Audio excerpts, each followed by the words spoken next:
Friends, AP 10వ తరగతి పరీక్ష ఫలితాలనేది హాల్ టికెట్ నంబర్ అనేది లేకున్నా సరే నేమ్తో పేరుతో రిజల్ట్స్ అనేది ఏ విధంగా చెక్ చేసుకోవచ్చు అనేది ఒకసారి ఈ వీడియోలో క్లారిటీగా చూస్తాను. ముందుగా ప్రతి ఒక్కరు కూడా వీడియోని తప్పకుండా లైక్ చేయండి. ఛానల్ ఇంకా సబ్స్క్రైబ్ చేసుకున్నట్టయితే ఛానల్ని తప్పకుండా సబ్స్క్రైబ్ చేసుకోండి.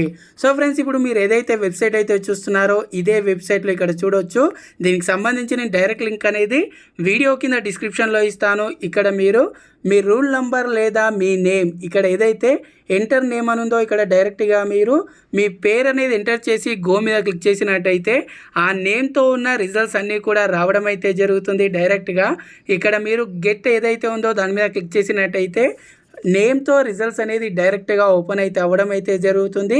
సో ప్రజెంట్ వెబ్సైట్ అనేది వర్క్ అయితే అవుతుంది. ఎవరైనా సరే పేరుతో రిజల్ట్స్ అనేది చెక్ చేసుకోవాలంటే డైరెక్ట్గా ఇక్కడ మీరు మీ పేరు అనేది ఎంటర్ చేసి ఈ విధంగా నెక్స్ట్ మీద క్లిక్ చేసిన తర్వాత ఇక్కడ గెట్ రిజల్ట్ మీద క్లిక్ చేసి నేమ్తో 10th క్లాస్కి సంబంధించి రిజల్ట్స్ అనేది హాల్ టికెట్ నెంబర్ లేకున్నా సరే ఈ విధంగా చెక్ చేసుకోవచ్చు. సో వీడియోని ప్రతి ఒక్కరు కూడా లైక్ చేయండి. ఛానల్ ఇంకా సబ్స్క్రైబ్ చేసుకున్నట్టయితే ఛానల్ని తప్పకుండా సబ్స్క్రైబ్ చేసుకోండి.